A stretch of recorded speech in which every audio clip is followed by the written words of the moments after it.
Welcome into the most electric podcast in sports betting entertainment. My name is Tanner Kern, certified G, bona fide stud, and you can't teach that. This right here, this is Grant Mitchell. He's been very understanding this morning because I'm having severe Wi-Fi issues, and you can't teach that. Bada boom, man, the people in the room. Welcome to Ride the Line. Grant, how you doing? I'm doing good, Tanner. It's a shame that all of the other big sports betting podcasts are trying to sabotage us on our recording time, but that's what you got to expect in this industry. You know, it's a dirty industry. It's a dirty world we live in, and we've just hit that point in our careers. It is a very dirty world that we live in. I think Xfinity's trying to throw some adversity in my face because, like, I'm the king of adversity. I handle it straight on. I'm the man of the people, and I'm still here. I'm still here. 30 minutes of Wi-Fi problems. I'm still here recording. Talk to them. Yeah, I'm still here trying to give you guys the best product possible because I'm Tanner Kerr, man of the people. Ride the line. We're riding this morning. Grant, are you riding? I'm absolutely riding, Tanner. I'm riding with you through the Wi-Fi problems, and I'm riding into today's show because we've got one hell of a lineup coming to you guys. We do. But before we get into that, make sure you check out WSN.com for all your sports betting needs. We have picks, previews, just general articles on there about the sports world. Also, smash that subscribe button on YouTube as well, guys. We're trying to grow this podcast. Make sure you like, share, and subscribe. It would really mean a lot to us. Send us a DM, too. If you have any questions, you want to hear something on the show, reach out to us. We always love hearing your feedback. Right, Grant? Yep, absolutely. We always respond to comments on the video as well. So make sure you leave us your thoughts on that. Whether you hate us, whether you love us, whether you just want to talk some shop, let us know. We're going to get into it. And the first thing we're going to get into in today's show is the NBA playoffs. Tanner, that's the talk of the town. That's what's dominating the headlines. And we have had some really great series. Now, this show is coming out on Wednesday, but we're recording Tuesday morning. I think every game is going to have, or every series is going to have played 2 games by the time this comes out. Is that true? Or are there going to be a couple? I don't know. But anyway, we're still in the early parts of the series. The first series that we're going to talk about, though, because it happened just about less than 12 hours since when we are recording this, the Sacramento Kings take a 2-0 series lead over the Golden State Warriors. Now, in this game, Steph Curry had a decent box score, 28.6 assists, but he had a lot of uncharacteristic and just very sloppy turnovers. It looked like he was mentally checked out. Draymond Green got ejected for stomping on Domantas Sabonis. Now, we're going to talk about this more in depth later, Tanner, but I'm just going to say right now, it was a bullshit play by Sabonis to grab his ankle like that. But then Draymond Green decided that he was actually at WrestleMania with Snoop Dogg and Logan Paul and everybody, and he wanted to show his audition. He wanted to give them his act. I tweeted that's a technical on Sabonis, and that's an ejection for Draymond. Bada boom, bada bing. That's what happened. Sabonis finished the game with 24 points, 9 rebounds. He tied for the most points on the Kings, but he really still hasn't been able to find his offense in this series. So I was actually surprised looking at the box score that he had, again, the tied for the team high. De'Aaron Fox, 24 points, 9 assists. Tanner, you told me that I was foolish for saying the Kings were going to win this series. Did you know that 93% of teams that go up 2-0 in the series go on to win the series? So I'm not going to put words in your mouth, but I think you're pinned up against the wall right now. Now, Grant, did you know that 7% of teams that go down 2-0 come back and win a series? Did you know that? And that's the math. Yep, that is the math. Yeah. Golden State will be one of those teams, 7%. Listen, Grant, bottom line is we've known the whole season that the Warriors can't go on the road and win. In game 1, I actually picked the Kings, Grant, and you know that. I picked the Kings. Yep. I said it's their night to shine. They did that. Game 2, I was on the Warriors. I thought Golden State would bounce back because there were multiple times in game 1 where Golden State could have found a way to put Sacramento away, but credit to the Kings, they kept fighting. When I look at Golden State and I look at the sports book odds even, they're only plus 138 to win the series. Like, that's pretty short considering they're down 2-0. And like you tell me, they only have a 7% chance to win based on history. They're only plus 138. So I think we need to see how game 3 goes. If the Warriors come out on fire in game 3 and they can get a couple wins at home, I could see them stealing one on the road in Sacramento and still find a way to win this series. So I'm not saying this one's over yet. De'Aaron Fox has been amazing. Draymond Green, is he going to be able to play in the next game? I don't think they're going to suspend him. The league would have to go and suspend him for the next game. I don't think it was heinous enough for that to happen. He got suspended for game 6 of the NBA Finals in 2016, the year they blew the 3-1 to the Cavs.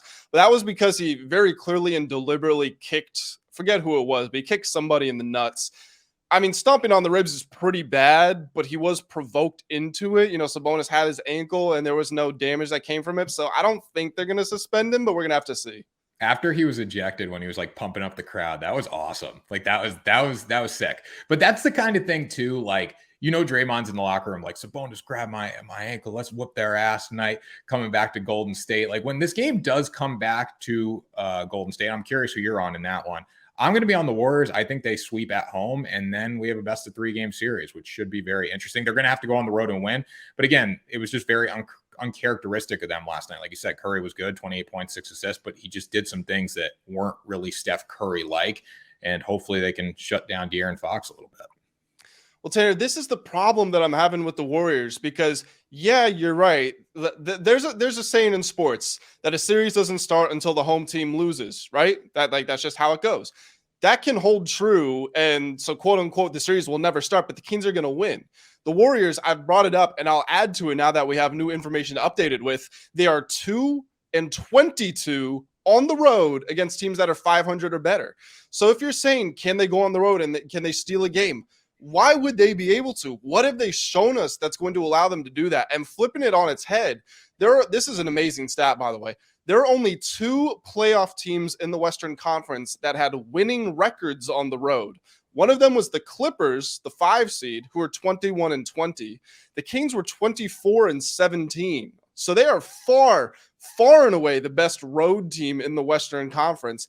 And they're going to Oracle, which while that is a hostile environment, it's like an hour and a half away from Sacramento. And we were talking about before game 1, is there going to be a home court advantage for the Warriors in this series? It's not even been close. Those Kings fans have shown up and they've shown out. So do I think they're going to make their way over to Oracle? I absolutely think that they do. And from a pure stylistic standpoint, like when the Warriors want to score, the Kings have responded. When the Warriors have tried to play defense and make it scrappy and slow it down in the half court, the Kings have responded. When it's been the hustle plays, the Kings have been there. And this, above all, the entire Warriors dynasty, since they broke through and won the finals in 2015 for the first time, they've been built on runs. They can be down 20 points and they're not out of the game because they can just go Steph 3, Clay 3, Draymond layup, and then the game's within 4 points. Or whatever the math works out to be. The Kings have done that. They've used that exact formula. Every time their back's against the wall, they don't slow down. They don't panic. They just keep playing with pace. They get their shots up and they put together a 9-0 run, an 8-0 run. And they were behind double digits in the opener. They had a double-digit lead, a 14-point lead that they gave up, and the game was tied in game 2. And they surged right out of it. Like the Warriors have not shown one area of basketball that they are better than the Kings at so far in this series. I agree with that. I think the Kings have obviously looked like the aggressor in this series, but when you look at Golden State, you can't count them out. And I know they haven't been able to go on the road and win, Grant, this season, but they still have experience. And the Sacramento Kings are about to walk into a situation that a lot of these players have not been in over the course of their careers. This Kings team is an up-and-comer. They're going to face the big dogs. And if they beat them on their home floor, I will reconsider my pick for the series, but I still think Golden State cannot be counted out. Like that 7% stat you were talking about earlier. Yes, obviously that makes sense, but at the same time too, it's Golden State. They know how to win. They have Steph Curry. Some of the shots he's made in the series have been phenomenal, and they're predicated on runs. They can go on a run at any time. They can get hot at any time, and I think this series transitions back to Sacramento 2-2. I could see it going 2-2, but even in that case, I'm still favoring the Kings, again, because they have home court. Do I think it's as lopsided as the 7%? No. In my mind, I'd say it's about 75-25 in favor of Sacramento. But I'm sure you'll agree with this. This has been the most entertaining NBA series to watch out of all the playoffs so far. I've had fun watching the Knicks and the Cavs, even though it's only been one game so far. Like I've been high on the Knicks, especially because they're really good on the road. They're good as dogs. I think they're 500 as underdogs this season. The Cavs, they've been good at home, obviously, but New York's just been sensational on the road. So that's been kind of the series that I've been looking at. I've also been writing a lot of previews for that on WSN, but this has been a good one too. Yep. And like Tanner just said, we have previews coming out all the time. Tanner and I contribute a lot of those, and we've been on fire to start these playoffs. So make sure you're looking at those. Another playoff series, the Los Angeles Lakers versus the Memphis Grizzlies. Now, this comes out on Wednesday, which is the day of game 2. So actually that answers my earlier question. We're not going to have all the game 2s played, but the Lakers are up 1-0. Ja Morant injured his hand in the fourth quarter of game 1. It was already not doing the best. and then he took a nasty fall. Somebody slid in to take a charge. Was it Anthony Davis? I can't remember who, but he was high up in the air. He comes crashing to the ground. His hand like bent in half. I was kind of shocked that he didn't break fingers or wrist or anything. We saw what happened to Tyler Hero. Like he just dove for a loose ball, looked like a routine play, and he broke 2 fingers. So I thought for sure Ja Morant's season was done. Now he did admit that he's doubtful to play in game 2, not officially out, but doubtful. But the x-rays came back negative, which means there was no severe structural damage. So that's good from a long-term perspective. But Tanner, no matter what happens to Ja Morant, I said the Lakers were going to win this series in 6 games, and I picked the Grizzlies to win game 1 because that's LeBron's feel-out game. And I did nail that. LeBron only had 21 points. He wasn't that aggressive. He was pretty lethargic. But the Lakers still went on the road and won. Memphis, I think, was 35-6 at home, and they'd had more days rest than the Lakers. That was a game that was a must-win game, and it's weird to say that for game 1 in a best of 7, but that was a must-win, and they lost it. Like this series might be a sweep. It might be over in 5. Even if Ja does come back, they were losing by 4 points well into the 4th quarter when he went out. And like the Kings were doing, I was saying the Kings were responding with runs. The Lakers were responding with runs. They were responding with big plays. Rui Hachimura, playoff career high and Lakers career high. Since he transitioned to the team earlier in the season, 29 points. Austin Reeves, 23 points. Austin Reeves was the closer. Austin Reeves looked like Kobe Bryant. His old nickname was Hillbilly Kobe. He looked like the real Kobe. I think LeBron touched the ball 1 time in the final 3 minutes of the game because Austin Reeves took care of it all. Like the Lakers are they're a more complete team because of the injuries to Brandon Clark and Steven Adams. If Ja Morant doesn't play, it obviously hurts them, but even with him there, he wasn't proving he was making the difference. What do you have? 18 points, 6 assists, and 6 turnovers? Like that's not good at all. Yeah, Grant, we get it. You love the Lakers. We get it. Sorry, Tater. Just doing my job to deliver the most in-depth analysis possible. No, we get it. We get it. You love the Lakers. We get it. I agree. It was a really good analysis. You love it's clear that you are a Lakers fan. But anyways, yeah, better. Let's say that I'm a Lakers better. No, you're a Lakers fan. You're a LeBron lover. From my perspective of an unbiased journalist watching this game, I thought Austin Reeves was him. He was very good. And by the way, I love the Austin Reeves just narrative. Like undrafted, signed a whatever it's called, a 50-50 contract, halfway, what they call it? Two-way contract, yeah. Up to the Lakers this season, really delivering for them. I mean, he's been so good, and he's going to be a staple of that organization, I think, moving forward. But he just looks like he's not an unathletic white dude, but he looks like an unathletic white dude. So it's crazy to see him delivering like he's doing. 23 points for him. Ja Morant, yeah, I mean, he was on the floor, but he really didn't do that much when he was there. He looked flustered, and this Lakers team delivered. Whenever they had to make a statement, they did. They got up early, they blew the lead, and they found a way to come back and close the game off in the second half. So it was very fun to watch. I'm on your side here. I do think the Lakers will win the series. I thought Memphis was going to take game 1, and then I was going to bet Lakers series price throughout the rest of it, but obviously that didn't happen. Lakers up 1-0, now favored to win the series, and pretty heavily favored with the Ja Morant injury. Yeah, we pretty much took the same approach, although I jumped the gun a little bit. I bet the Grizzlies, before the series started, I bet Grizzlies to win game 1 and Lakers to win the series. Got plus 350 or something like that. Maybe it was plus 450. And obviously that is already lost. So my hands up, that was wrong. But yeah, this team is really good. I hope they keep Austin Reeves. Right now, he looks like the 3rd best player on the team. You're probably going to have to pay him close to $20 million a year, which is crazy considering what his role was at the start of the year. You weren't even sure if he was going to play. But I mean, the guy looks really good, like genuinely. I saw this tweet actually, and it was from a Twitter account called Hater Muse. Obviously, everybody knows Stat Muse, and this is Hater Muse. So I'm not saying it's the most. It has the most integrity of all the Twitter accounts out there, but it just put 2 pictures side by side. It said who's better, and one was Jordan Poole, one was Austin Reeves. And now Jordan Poole can get nuclear hot. He can give you 30 points and a half. But from an intelligence standpoint, from a consistency standpoint, you got to add in defenses there, can play with or without the ball. Austin Reeves might be better than Jordan Poole. Yeah, I'm a big fan of Austin Reeves. I might get an Austin Reeves jersey if he signs a deal with the Lakers long term. That's how much I like Austin Reeves. I think, you know what? I think we should speed it. Well, actually, okay. I guess I was going to say if the Lakers make it to the finals, you get one. But if he leaves in free agency, then it would just be a waste. So I'll let you off. Yeah, I'm gonna wait to see if they sign him. But anyways, Grant, who struggling a little bit right now. Struggling. I do. The Why don't you tell us?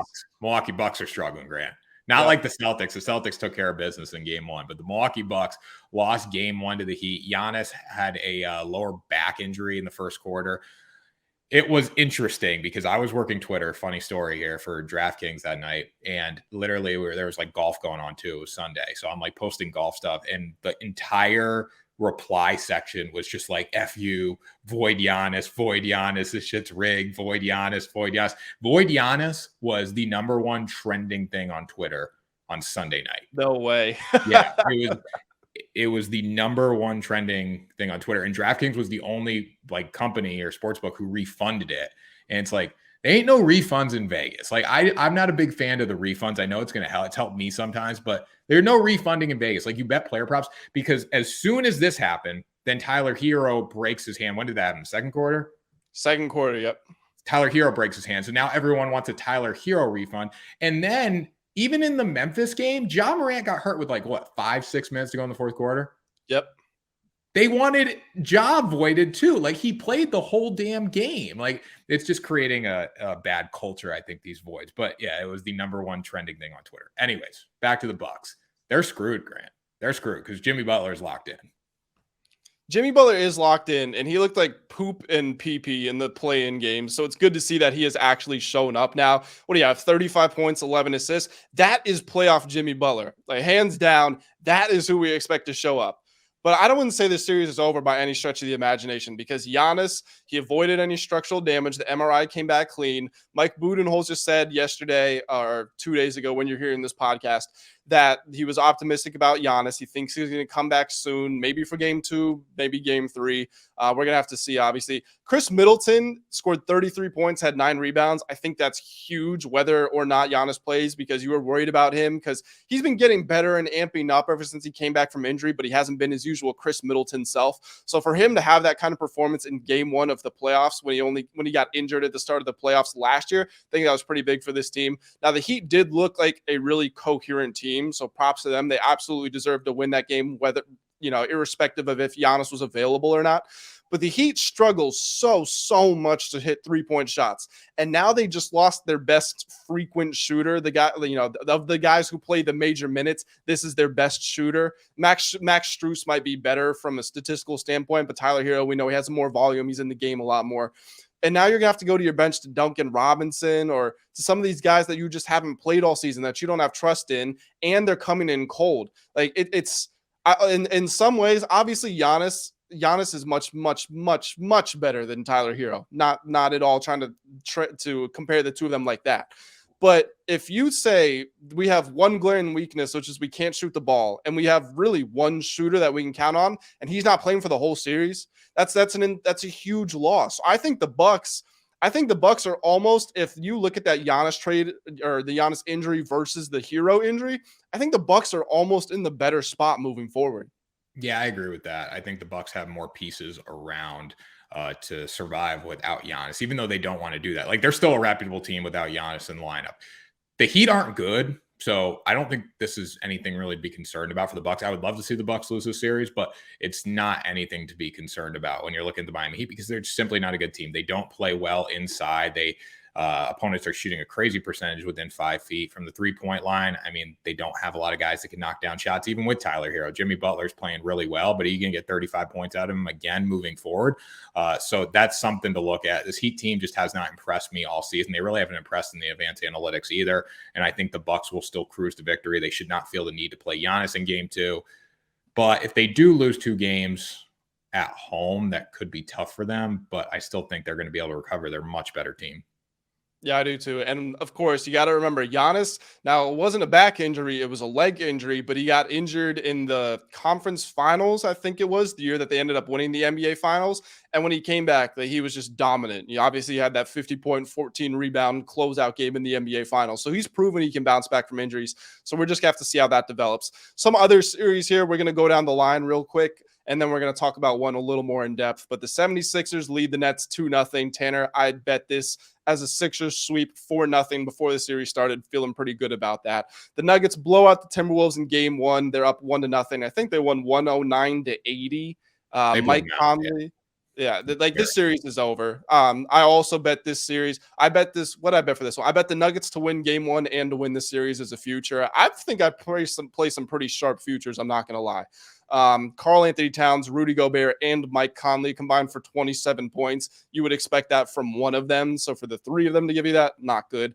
The Knicks steal Game 1 on the road. They lead the Cleveland Cavaliers 1-0, like you were talking about. That was a very exciting game. Unfortunately, it's happened 3 or 4 days ago since we're recording this, so it's not huge news right now, but I'm definitely keeping a close eye on this series because I think this one is going 7.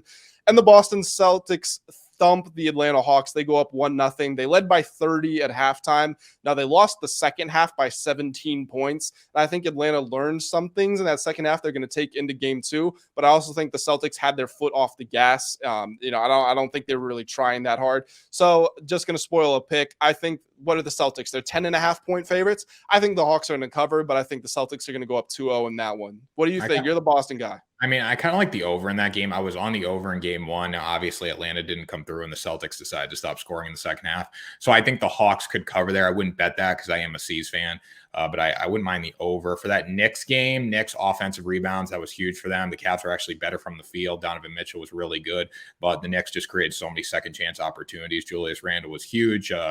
And then Jalen Brunson also had a big scoring night there as well. The Nuggets are just better than Timberwolves. That was the most boring game of the whole weekend. And then 76ers, when you look at the Sixers, they're pretty good, but the Nets are just absolutely terrible. So that's my take. Yep. And one series that we haven't mentioned, guys, this is the last series we want to talk about. Now, same thing. It happened a couple of days ago, but it was so highlight worthy that we got to touch on it. The Los Angeles Clippers lead the Phoenix Suns 1-0 after a pretty insane game. Now, this game was just weird top to bottom because it was defined for me. The Phoenix Suns performance was defined by 3 things, one of which I totally expected, and 2 I would have never seen coming. One was Kevin Durant's playmaking ability. He had 9 assists and 6 in the third quarter. He was playing like how LeBron plays. He was the forward that has the ball in his hand and he's setting up all of his teammates. And you don't normally attribute that characteristic to the name Kevin Durant when you hear it. And Devin Booker, even more weirdly, played not even close, the best defensive game of his NBA career, maybe of his entire life. I think he had 4 blocks or 4 steals and 3 blocks. It was 4 and 3, one way or the other. He drew some charges. He was diving for loose balls. He was shutting down players in the fourth quarter. He was awesome defensively. But Kawhi Leonard, 38 points, 5 rebounds, 5 assists, 3 of 5 from 3. A pair of those threes were right at the end of the game. They were back-to-back, and then he assisted Eric Gordon with a 3. DeAndre Ayton, Kevin Durant were scoring at will, but the Kawhi really just staved them off. And then Russell Westbrook, Tanner, I'm still to this day having trouble breaking down what happened because he shot 3 of 19 from the field. He was turning the ball over like a madman. He was absolutely horrific, but he had 11 rebounds, 5 on offense. He had, I think, 3 steals or 3 blocks and 2 steals. He had 9 assists. He sank a pair of clutch free throws and he ripped them. They were swishes with like less than 20 seconds left. And he makes the game-sealing block on Devin Booker. He still finished the game with a negative plus-minus, and I think I'm having trouble piecing it together. I think from the broad scale of the entire game, I think he was still a net negative, not in plus-minus, just in my opinion. But I also don't think they win that game without him. It's like one of the most difficult performances I've ever had to analyze. He was the hero. He was the hero of the game. Without Russ, you don't win that game. Yes, you had Kawhi dropping 38, right? But you don't win that game without Russell Westbrook. The play he made at the end when he stuffed Booker and then threw it off his leg to maintain possession, like that was awesome. He's not going to shoot well from the field. We know he's not going to shoot well from the field. He's not that kind of guy. He's a passer and he's going to give you an effort on defense. And that's exactly what he did. Now I'd probably limit his shots a little more. Like someone else has got to come through. They got to support Kawhi in some way because honestly, you're not going to get that performance every single game in the series. But when you look at the Suns, bench strength has been an issue. Everyone you just mentioned, Grant, obviously that's their core players, their stars. But you need something down the stretch to help those guys and give them a rest. And that's been a problem. That's been my concern of this team throughout the entire playoffs. I know we've only been a couple games, but moving into the playoffs, that's what I thought. I thought this team was going to have trouble because of their bench. So I personally like the Clippers in Game 2 with the points. They're still getting 7.5, and I think that's preposterous. Yep, that's the same line that it was in game one, and I'm absolutely with you. That is my smartest bet for these next couple of days. Or not my smartest, I should say, but my strongest play is the Clippers spread. Tanner, what you were saying about the bench, every Suns bench player, negative in the plus minus. Every Clippers player, positive in the plus minus. It's such a mismatch in terms of depth. This is going to have to be 35 plus, 40 plus from Devin Booker and Kevin Durant every game of the series if they want to win this one.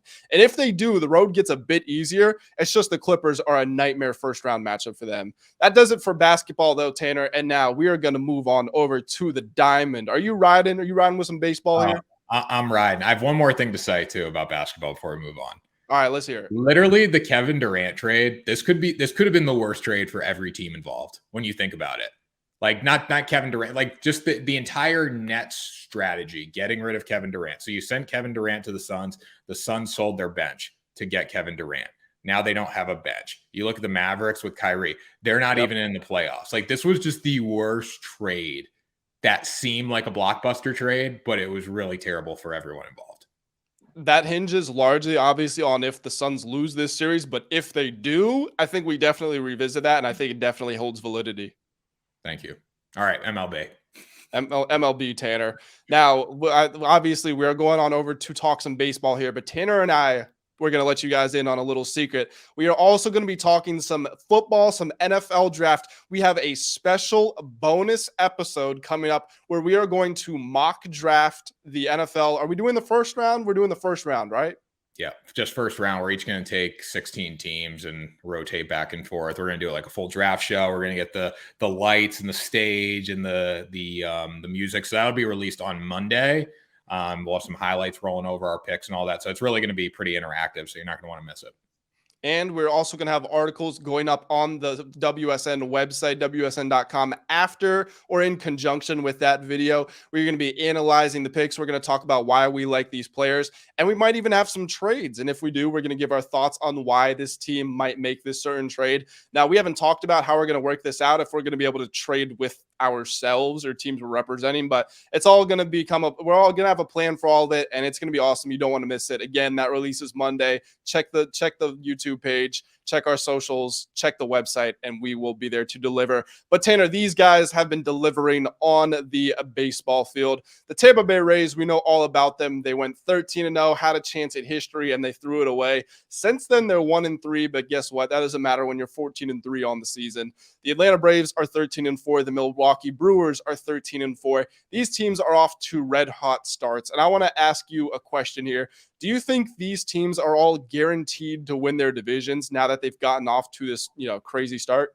I mean, guaranteed's a stretch. So I write a weekly AL East odds preview or odds look ahead for WSN. I have the Rays now winning the division. They actually opened at 3-1 to win the division. They're now like plus 130, plus 140 in that range, depending on the book. They have a 4-game lead on the New York Yankees right now, but I still think when the Yankees pitching staff gets healthy, they could do some damage there. Like 4 games can be made up over one weekend. So I'm not going to hand this division to the Rays and say they're guaranteed to win it. But when you look at how good they've been offensively, how many home runs they're hitting behind Wander Franco, I think this is his arrival season. Randy Arozarena, Brandon Louth, all these guys have been hitting the ball like crazy. And then the bullpen, while they didn't shine against the Reds the other day, the bullpen's been fantastic. I mean, if you go into the 7th inning down 1-2 runs against Tampa Bay Rays, the likelihood of you winning is not very high because of how good these arms are. The Braves, we know they're good. I think they're probably the best team in baseball, the most talented team, but they play in a tough division too in the NL East. You have the Mets who are cranking right now. Pete Alonso leading the league in home runs. I will say something about the Mets. It was funny. They played the Athletics this past weekend, and they almost lost 2 games to the Oakland Athletics. They still won. They swept them. But Mets fans were looking at that game saying, like, that series, like we literally lost 2 games to the Oakland Athletics. Like we just lost 2 games because of how bad Oakland is. So it's a side note. Wait, Tanner, let me jump in here. Did you see that the Athletics fans are having a reverse protest? Did you see that? What's a reverse? I have another story about the Athletics, but what's the reverse protest? I didn't see that. So normally when you have disagreements with the ownership of your team or they're playing like crap, whatever, you have a protest. So you'll gather outside the stadium or you'll boycott a game. The Athletics fans are trying to sell out one of their next games to prove that they're not the problem. They're just not showing up until the team gets better. I like that. Well, they should go to Vegas, honestly. Like, it's going to be a better market. But the Mets went to Oakland this weekend, and the Mets broadcasting team, which is literally one of the best in baseball, like SNY's broadcast, so good. They couldn't go in the visiting team's broadcast booth because there is a possum at the Oakland Coliseum that has taken it over, and it's just shitting everywhere. Like, there's just shit and they can't find the possum, and it has just shit everywhere in the visiting team clubhouse. So the Mets broadcasting team had to go to a closet, and then there was a pole in front of them, so they had to look around the pole to call the game. But there is literally a possum shitting in the Oakland Coliseum. Like, nothing about this franchise is good. That's hilarious. I didn't even see that. That's amazing. Yeah, it's nuts. But anyways, we don't want to put the Oakland Athletics down too much. They did have another stat too on, I think it was Friday or Saturday, the game that they lost to the Mets, like 13-5 or 14-5, in that range. And I'm just going off top here because I didn't expect to talk about the Oakland Athletics, but they had the most walk. There was like 19 or 17, I think 17 walks. It's the most in MLB history since like 1947 or something. So the Athletics are terrible. And they threw a position player at the end of the game. He accounted for one walk. So the whole bullpen walked like 16 batters on their own, which is nuts. Tanner, can I say I really hate the position player? I know you're the baseball guy, and I'm not asking you to defend it, but I just can't. It's so lame. I get it though, because you don't want to burn arms. But if you're like the Oakland Athletics, it's just like they probably didn't have anyone else when you walk that many batters. Like, you can't throw another reliever in. But I get it. Like, if you're a really competitive team and you got a big series coming up and you're getting beat, like, just throw a guy out there and screw it. Okay, but you're paying professionals. You have pitchers in your bullpen that they're not the first name called. Why don't they just throw them out there? Like in the NBA, when teams are trying to tank, they don't just sign high schoolers to come play for them. They don't get the popcorn vendors a uniform. They still have the players on their team go out there. I can see, like, I agree with that to a degree. I mean, for an inning, it's okay if you're down like 10 runs, but they should be a little more competitive. But the Oakland Athletics, I mean, they probably got a better chance getting outs with someone else on the mound if their whole staff is just walking batter after batter. Like, every count started 2-0, basically. It's like when you're playing MLB The Show and you do quick counts, and every count was just 2-0, 2-0, 2-0. So, and actually, the Athletics out-hit the Mets in that game, which is nuts. But I didn't know that. That's crazy. The possum does the coolest story about the Oakland Coliseum. I wouldn't be TikTok. I wouldn't have as many followers on TikTok if it wasn't for the Oakland A's. So I'm familiar with that video. Yeah, check it out. How can you not be romantic about baseball? It's still pinned 12 million views on Oakland A's video. So go, Tanner, why don't you tell the people where they can find that one? Because I don't know if we can describe the details of it. Yeah, there's some upper deck going on at the Oakland Coliseum. So you can find that pinned on my profile on TikTok at Tanner Kern. So we got that. And then which do you think is actually, and then the Brewers. Yeah, Brewers. So out of all these teams, I think the Brewers are probably the lowest on the totem pole because offensively they're hitting in high leverage situations, but they do play in the easiest division in baseball in the NL Central, which is huge. So I look at this game.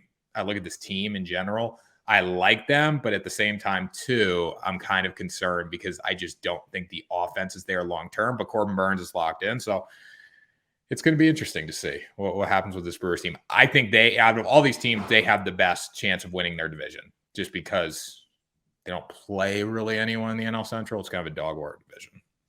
Yeah, I think that's a good analysis. I agree with you. I think the Brewers are probably, I don't want to say the worst, but maybe the shakiest long-term prospect. But I think they are also the most likely to win their division. I was looking at some of the odds because you were talking about the Rays. I've got them from FanDuel right now. By the way, guys, if you want to get a guaranteed $150 in bonus bets just by signing up with FanDuel, go to WSN.com, get yourself a promo code. The Rays are plus 120 to win the AL East on FanDuel right now. And who else do we have? We have the Braves. They are minus 200 to win the NL East. Next closest is the Mets at plus 220. I don't want to say that's disrespectful, but that's sizable. And then who are we just talking about? The Brewers. Where are these guys at? They're minus 140 to win the NL Central. The Cardinals plus 165. So it sounds like they've kind of ruled the race in the NL East, but then the other ones are still open. It's just amazing though how much shift can take place. Like the Yankees have continued to drop on the board, even though they're only 4 games behind the Rays. Like that can be made up in a weekend. So keep looking at the future markets. That's something you got to do every day. You got to look at the odds and see where they shift, because one game can make a huge difference, when in baseball that one game might not seem like a big deal. It really is in the mind of bettors. Yep. And one game can make all the difference in the National League West right now, because there's only one team above 500. And it's probably not the team you were thinking going into the season. It's the Arizona Diamondbacks. They are 10-7. Tanner, your World Series pick, did you have them going to or winning the World Series? I can't forget. But the San Diego Padres, they don't look that good. The Dodgers don't look that good. The Giants, we weren't expecting anything from the Rockies. But this division, I didn't expect the Diamondbacks to be winning it. I'll say that. I don't know about you. I like them over 74.5 wins. I did not like them to win the division, obviously, but they got a lot of good arms with Merrill Kelly and Zach Gallen in the front end of that rotation. So that's been helpful for them. And they are hitting. I mean, they got Christian Walker. He can blast the baseball. They got a lot of dudes that can surprise you at the plate. I'm not saying they're going to win with offense, but they've been good so far to start the year. The Padres and the Dodgers are very surprising. Juan Soto, at least for the Padres, he can't hit to save his life right now. I mean, he's kind of digress, and I think that's the word, right? Is it regress or digress? It's regress. But yeah, Soto looks terrible. Yeah, he's looked really bad. The power has not been there. He's trying to take too many big hacks. He's not putting the ball in play, and that's been a real issue for this team. Now you got, Fernando Tatis in the minors, who's hit, I think, 6 home runs in his past 12 at-bats in AAA. So when he comes up, it should help. It's going to give Soto a little protection there. But Tatis looks like he's still on steroids, honestly. I mean, Soto was a contact hitter, and then he sort of morphed into a power hitter last year. I mean, he's had power to his game, but, he started taking those big swings more. He just needs to go back to his roots, in my opinion. Like you said, I feel like he's just trying way too hard. Like, this is a guy who can hit 300. And what is he at, 160, 150? Yeah, I definitely think he can hit the baseball still. He still can play at a high level, but it's just he's trying too hard, like you said, and that's a problem.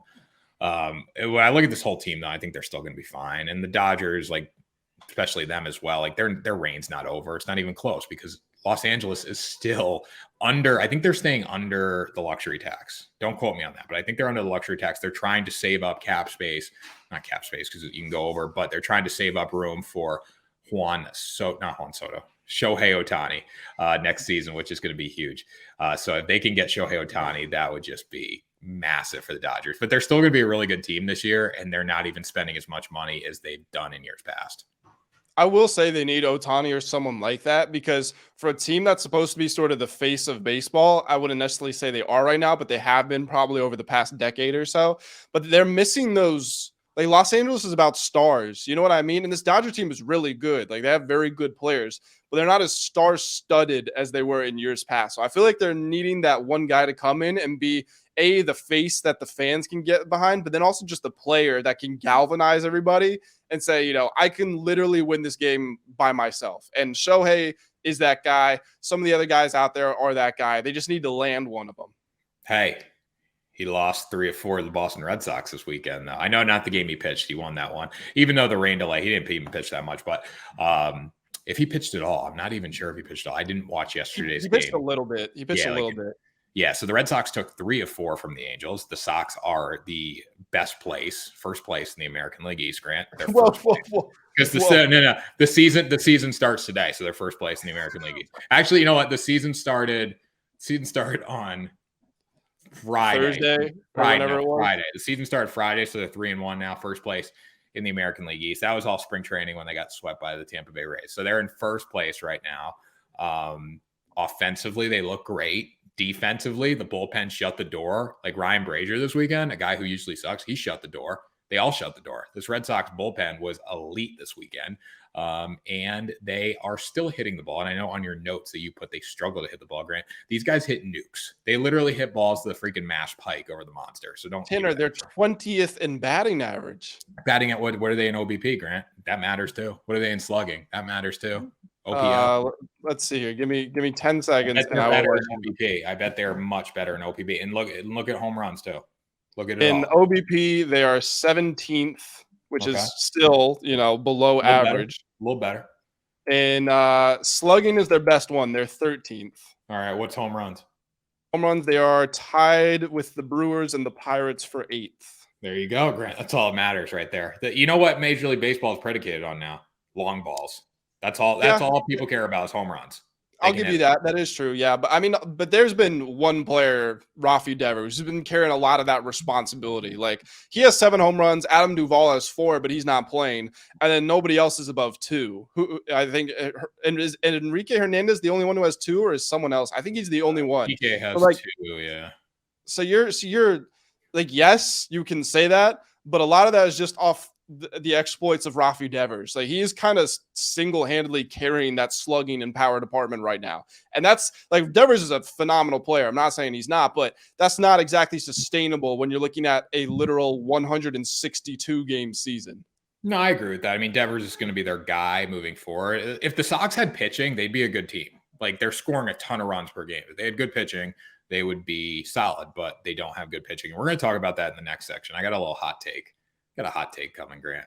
Yeah, why don't we go on over to that, Tanner? Now, we're going to skip out on the quiz. We've had quizzes the past couple of weeks, but as you guys know, we love to play a game over here. And this one, we are taking a trip to Controversy Corner.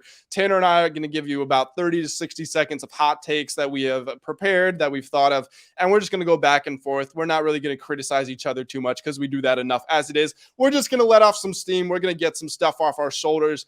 And Tanner, I don't know if you want to start with what you were just referencing or you want to save it for the end, but why don't you give the people one of your takes? I'll start with it because we're on the Red Sox theme. So I'm going to say Chris Sale will never be good again.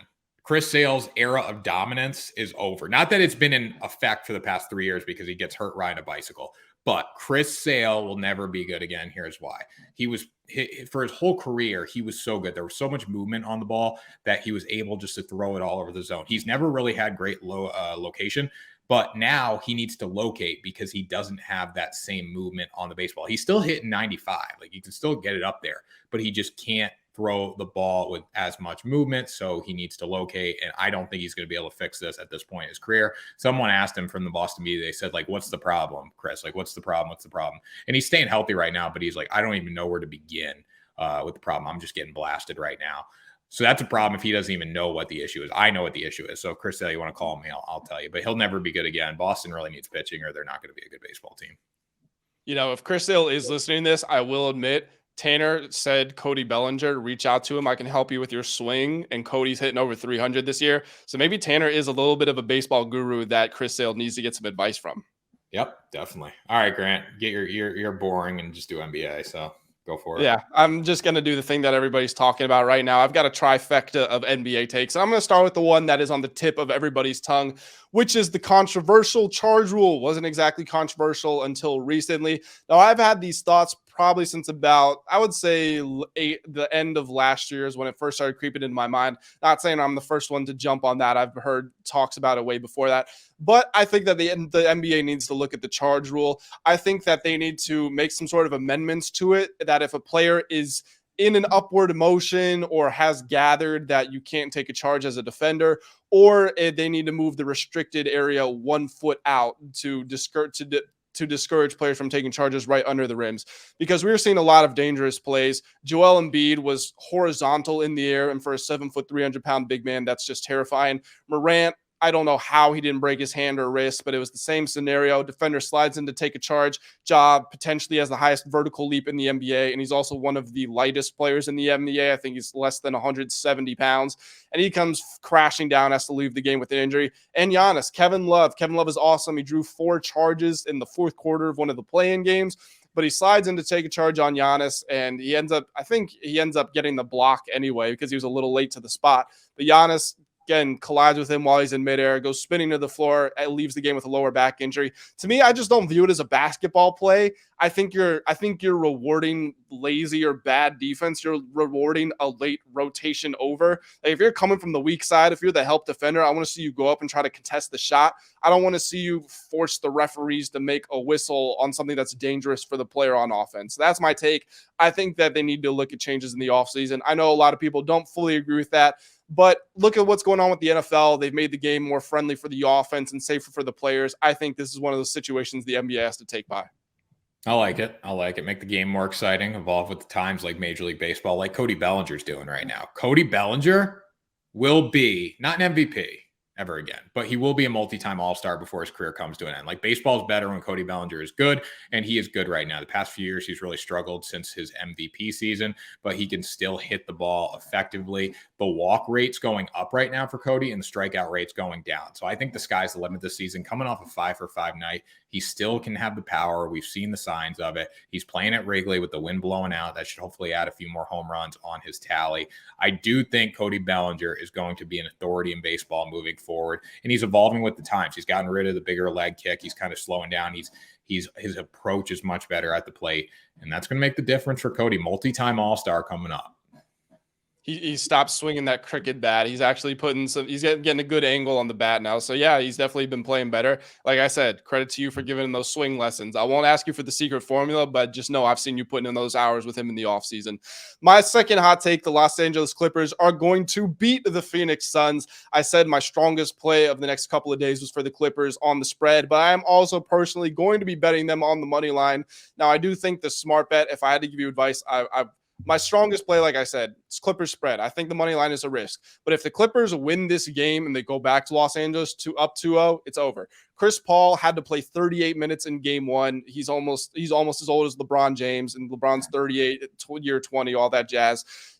Chris Paul is not the same athlete as LeBron. He doesn't have the same level of endurance. You can see him wearing down in the fourth quarter. There are a lot of mid-range shots that are his bread and butter that he was missing. He was less influential in distributing the ball. Like I said earlier in the show, Kevin Durant had to take over those responsibilities. The bench is super thin. Like I said already, you got to get 35 plus, 40 plus from Kevin Durant and Devin Booker in this next game to win it and in the rest of the series.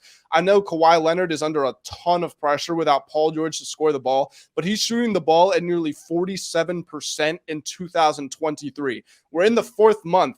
That's a lot of games under his belt, and he is just awesome in the playoffs. Honestly, he might have been the best player in basketball since the calendars turned, and he gets a lot of crap because he load manages and he misses back-to-backs, and he's been injured for the past few years, but he has just been sensational, and we're seeing it translate into the playoffs as we always have. This is a two-time champion, two-time finals MVP. Clippers are going to beat the Phoenix Suns, in my opinion. Grant, every time you have a chance to pipe in LeBron, you do it. Like, every time. I didn't even look. What am I supposed to say? It's just second nature. Anyways, final take here, and this is going to go against your third take, so we might as well battle it out for a minute, even though we kind of already did. The Warriors are going to beat the Kings in 7 games. It's not rocket science. It's never been rocket science. Grant, here's what's going to happen. Series goes back to Golden State. Win 1, win 2. Okay, now we're 2-2. Now we go to Sacramento for game 5. And I'll tell you this right now. The Kings probably win that game. Now we go back to Golden State for game 6. I don't know if you heard, Grant. You ever heard of a guy named Game 6 Clay? Have you ever heard of Game 6 Clay before? I've heard of him. You've heard of him? Okay, well, so he's going to lead them to a victory, no problem. And then game 7, we're going to go back to Sacramento, and the Kings are going to crumble because they've never been in this spot before, and Golden State's going to win the whole thing. There's a reason the Warriors are plus 140 on FanDuel Sportsbook to win this series down 2-0 when you tell me it's only happened 7% of the time in NBA history. There's a reason, because they don't want that liability. If they put Golden State at plus 200, plus 250, plus 300, people would absolutely nuke that line. There'd be a lot of liability for a team that's been there and done that. So, with everything considered here, Golden State in 7. Book it. I'm on the complete opposite side. I bet the Sacramento Kings at plus 225 to win the series before it started. They're now minus 158. Like you were saying, maybe not as much movement in odds as you might have anticipated, given that 93% of teams that go up 2-0 go on to win the series. But I'm sticking with the Kings here, and I was terrified of them having to win a Game 7, even though it was at home, where they had the loudest environment in the NBA this season. Everybody's getting into Light the Beam. You can feel the energy through the TV when you watch these guys. I can only imagine if you're actually attending these games in Sacramento. But I've seen from this Kings team, they can get punched in the mouth. They can go ahead and win. They can go behind and win. They have a coach in Larry Brown who won 3 championships with the Warriors. He knows how they operate. He's taken the best of their system and improved upon it, and he knows how to defend against it. I think the Warriors have already dished out a lot of their tricks. I think Steve Kerr's already running out of answers. Like Kuminga played less than 20 minutes. Poole played less than 20 minutes in game 2. He went to JaMychal Green off the bench because he didn't know what to do. The Kings, they just match up well stylistically and from a personnel standpoint against this Warriors team. And I if this game does go 7, like you said, it's scary because of the Warriors championship experience, but I have more faith in this Kings team, but I don't think it's going 7. I think we're getting this done in, I'll say 6 games. I think they're going to win one. I think they're going to win at home. So it'll be, I'll say it's 2-2 going back to Sacramento. Kings win at home and they win in Oakland. And that's how they close it out. Or they in San Francisco. They win in San Francisco and they close it out. No, not a game 6 Clay. Not game 6 Clay, Grant. It's a mentality. We're going to see, Tanner. That's all we can do. We are going to wait and see. And another thing that we are going to wait and see because it just got underway, the NHL playoffs, Tanner. I know this is an exciting time of year for you. You've got playoffs in the hockey. You've got playoffs in basketball. You've got baseball. You've got everything you could ask for. The Boston Bruins, again, another reason you're excited because you're a Boston boy. The Bruins are heavy favorites to win it all, plus 330 on FanDuel. Next closest is the Colorado Avalanche at plus 700. The Hurricanes, the Bruins, the Wild, and the Kings all lead their respective series 1-0. The other ones are going to be played the day we record this podcast, but you hear this the day after. So Tanner, why don't you give us your thoughts on these series for Wednesday? If the Bruins don't win the Stanley Cup this year, it's criminal. Like they should all quit hockey, honestly, because they're that good. And I know anything can happen in the NHL playoffs, but this Bruin team is fantastic right now. Linus Ullmark in the net was really good last night. Jeremy Swayman's a great backup option when they got to go to him. David Pastrnak is just scoring like crazy. They took advantage of their power plays last night, got the win over the Florida Panthers. And Florida's like no scrub team by any means. My biggest advice right now is bet the Bruins in 60-minute time throughout the postseason. Last night it cashed. It'll probably cash again this week. It's minus 150 to minus 160. If you got it early yesterday, it was like minus 130. So make sure you look at that throughout the postseason.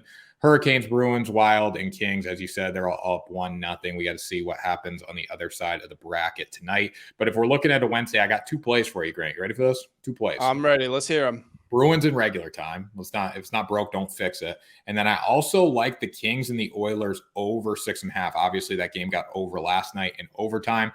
Kings pulled out the win. But these two teams have trended under together. However, this year's Edmonton Oilers team is just very explosive, and the Kings have seemed to be able to match that intensity. So I like the over 6.5 there. And then I also like the Oilers in regular time as well. I think they get back on track with a big performance at home. I don't watch an awful lot of hockey, but I will admit I placed a futures parlay. I got my NBA conference winners, which, as if you listen to the past couple of shows, you'll know I picked the Lakers out west and I picked the Celtics in the east. And I also put the Bruins in there as the Stanley Cup champions. So even though I don't watch a whole lot of hockey, I've recognized how amazing, how historic this season has been for them. And like you said, they better win this thing this season, not just because they owe it to themselves, but because they owe it to bettors like me. Yeah, I mean, plus 330 is still a steal if you want to get them in the future market right now, in my opinion, because they're just that good. Yep, they have been that good. And Tanner, this was a that good episode because that was a lot of fun. Technical issues aside, Wi-Fi issues aside, that was a fun show. Yeah, we still got after it. Hey, you know what? We hit adversity head on. We face it. We get through it. We got better today. We had a great show. We're going to keep that moving this week. Look out for that NFL draft episode coming Monday, and then we'll be back with a regular episode next Wednesday as well. Yep. And as always, guys, like Tanner said at the top of the show, make sure you have smashed the subscribe button. Drop us a like, drop us a comment. Let us know what you want us to talk about on the next show. And until next time, make sure you guys continue to ride the line, and we will see you on the next show. Keep riding.